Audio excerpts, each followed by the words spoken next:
Financial Planner. Follow us on YouTube.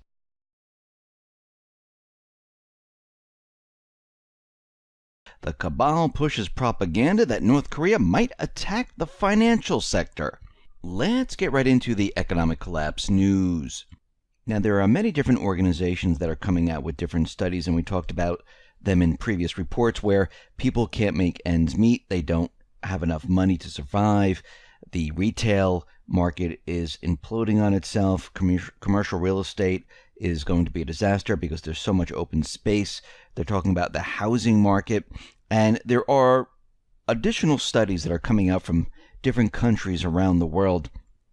And one study, which is coming out of Australia, this study shows that 57% of Australia mortgage holders, they could not handle a $100 increase in their loan payment. Now, this additional $100 is equivalent to an interest rate rise of just 0.45%.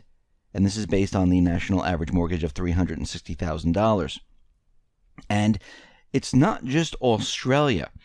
If interest rates rise, and we saw this back in 2007 going into 2008, and those people that have variable rate mortgages, well, it threw them completely out of whack and they couldn't make their payments anymore.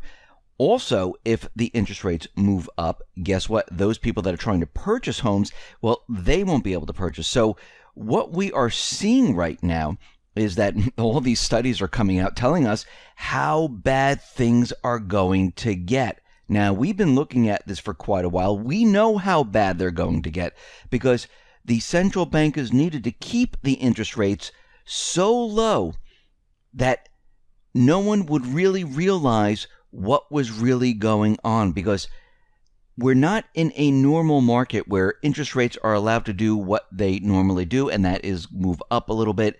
The central bankers have been suppressing them on purpose because they know if they let them go up to 3, 4, 5, 6%, the whole system comes tumbling down. And this is why we are seeing these studies come out that the housing market, the student loan market, the automobile market, the retail market, the commercial business market, all of this is going to be in a huge amount of trouble when everything starts to fall apart. And you know the central banks will lose control of the interest rates and it will be a complete disaster. Now, we know the central banks have been looking at inflation and they keep telling us there's no inflation, don't worry about it. And when we look at this and we look at, wages and everything else, we realize that wages, they're stagnating. They're not moving anywhere. And in many instances, the wages are continually declining. Now, when we look at inflation and we look at wages, we see that these two things need to move up together. We can't have inflation while wages are going down. This is a complete and utter disaster.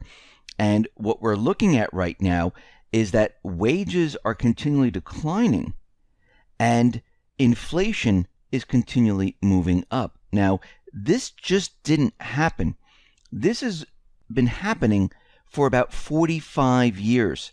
And if we go back in time, we can see that during this time period in the 70s, the 80s, the 90s, 2000, wages and salaries as a percent of GDP has been declining since the late 60s. Now, the government does benefit from inflation in certain ways.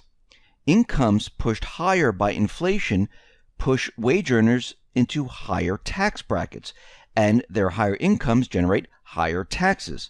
And this is why they would like to see inflation, but if wages are declining, this is not a very good scenario.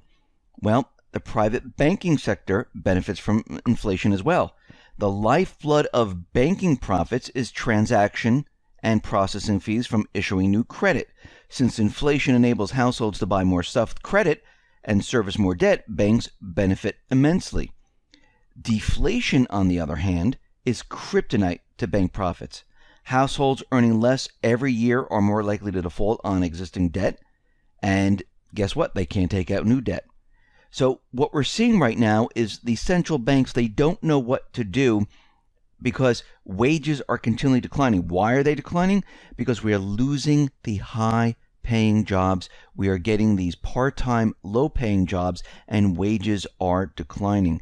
And they're trying to hold inflation down. This is the whole reason, because if they let inflation go up and wages are going in the opposite direction, it would be a complete and utter disaster. And this is why they've been shipping it off to other countries. This is why they've been putting into the stock market. This is why they've been putting into the housing market.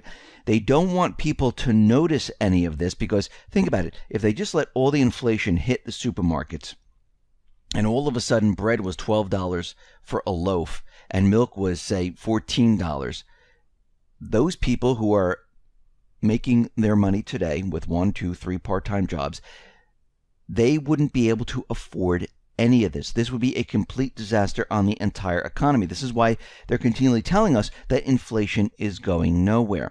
Now, out in Spain, we understand the referendum is being held today, and right now the police, they're doing whatever they possibly can to stop people from voting, and they've been very nasty to the people.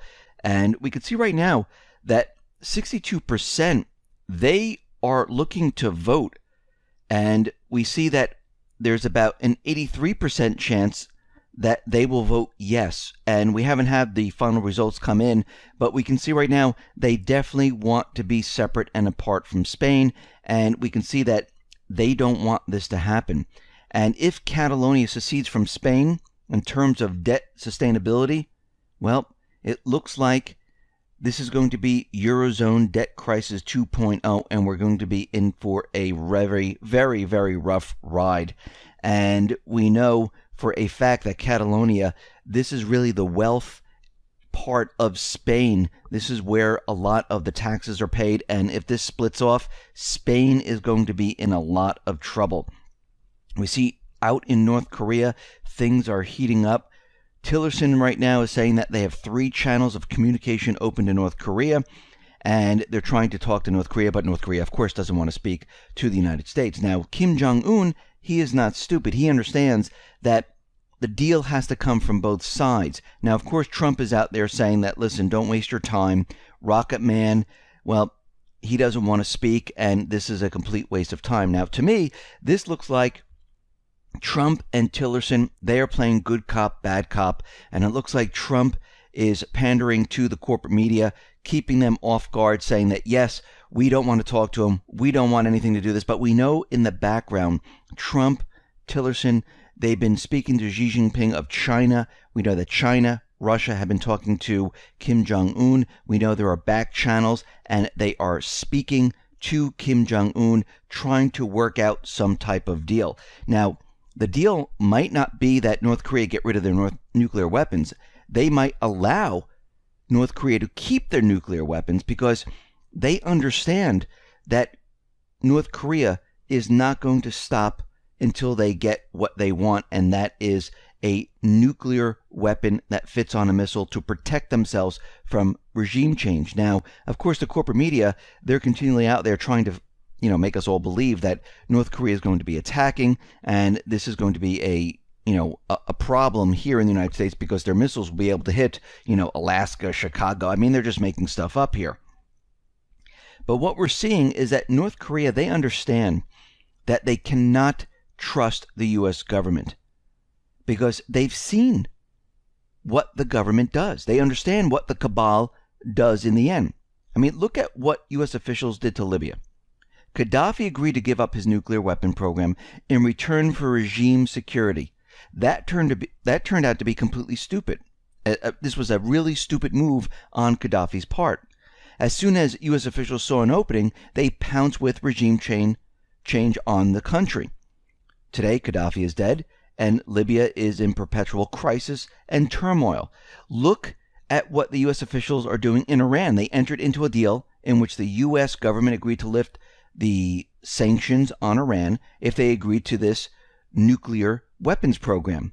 And after the deal was reached and Iran had complied, U.S. officials broke their side of the deal by refusing to lift their sanctions on Iran. They actually placed more sanctions on Iran. Look what they did to Saddam Hussein out in Iraq. I mean, back then, Saddam Hussein was the U.S. government's loyal partner, and U.S. officials worked closely with him during the 1980s to kill Iranians. But when Saddam invaded Kuwait to settle an oil drilling dispute, U.S. officials went after him with a vengeance and basically invaded Iraq with weapons of mass destruction, which he did not have. They never found them. They didn't exist. Look at Syria, which for at a time served as a loyal partner and ally of the U.S. government. And there was a secret agreement to torture Canadian citizens Mohar Arar on behalf of U.S. officials and report their findings back to the CIA. Later, U.S. officials turned on Assad's ruler, Bashar al-Assad, in a regime change operation. And Kim Jong-un sees all this. He understands that the U.S. will break the promise. Look, the United States made a promise with Assad and Russia. If Assad gets rid of all the chemical weapons, they are fine with Assad. They're fine with what he's doing in his country. It's okay. But then they released the Islamic State. They then went into their country and invaded Syria. They then went in and they started working with the Kurds and splitting off Syria. They always go back on their word. And these countries out there, they realize that this happens every single time. Now, Russia and China, they are out there and saying that we oppose attempts to divide Syria. And it looks like China right now is saying absolutely not. Syria will not be split up by the United States, because we know that the United States, well, really should say the Cabal, they are pushing the agenda to split Syria, split Iraq, and have a Kurd nation, a Alawite nation, a Shia nation, a Sunni nation. And this was all planned a long time ago, and Russia and China are saying absolutely not. This is not going to happen. Now, we understand that the Cabal will be getting very, very desperate because things are rapidly falling apart. There's this back channel with Kim Jong-un that Tillerson is reporting on, even though Trump is out there saying the opposite. But we know that this is basically all a put on for the corporate media, for the Cabal, as they work to negotiate with China and Russia and to bring this whole crisis to a close. And the Cabal is not going to sit back and let this happen. We're already seeing reports right now, and this is coming from the former head of GCHQ, says that North Korea is targeting the British financial sector to fund its nuclear ambitions. And they're saying that North Korean hackers, they're going to hack into the financial sector and maybe bring it down or steal as much as they possibly can to basically fund their operations. And we can see that this is the propaganda leading into what they're eventually going to do. And we know from Janet Napolitano and many others saying that, listen, it's not a matter of if, but when the financial sector is hit from a cyber attack. And they've been using the idea, since Sony Pictures were hacked by North Korea, which that never really happened, they're going to be using this propaganda to convince the people that North Korea has the ability and they're ready to do this. And we can see already that they're out there trying to convince everyone that they are hacking into the financial sector in the UK, that they have the ability to go in and manipulate the transactions to steal whatever they need, and they're going to continually blow this out of proportion and say that they are hitting the United States, they're hitting the UK, they're hitting many other areas, because what they need to do is they need to explain away why the economy, the global economy, is failing. And they need an enemy. They need someone to blame all of this for. And it looks like this is what they are building up to do. And Mr. Hannigan said North Korea is set to become a Premier League player in cyber warfare as it's targeting Britain's financial sector. So right there and then, we can see already what they're trying to do, and they're going to be pushing this as hard as they possibly can to make people believe that if or I should say, when the system comes down, we know where it's coming from, because we're coming up to the point where this system cannot continue on. I mean, we're seeing the housing market, not just here in the United States, in Canada, out in the UK, Australia. The whole thing is going to fall apart. The central banks can only do so much. The real market is going to take hold, and things are going to start to really move in the opposite direction. We're already seeing it because they can't control everything. They can control certain manipulated statistics. They can control the stock market, but everyday people they can't control. They can't control their jobs. They can't control how much they make. They can't control how much they spend. They can try to push them to do these things, but when people aren't making the money, when people aren't getting the jobs, guess what? They're just not going to do it. And this is where it all falls apart. And this is what we are seeing right now. We are living it right now. You can see it happening right in front of our face. And as we move throughout this holiday season and further into next year, it's just going to accelerate. And there's going to become a certain point where the whole thing breaks down. And this is why they're preparing and getting ready to explain away why all this is happening.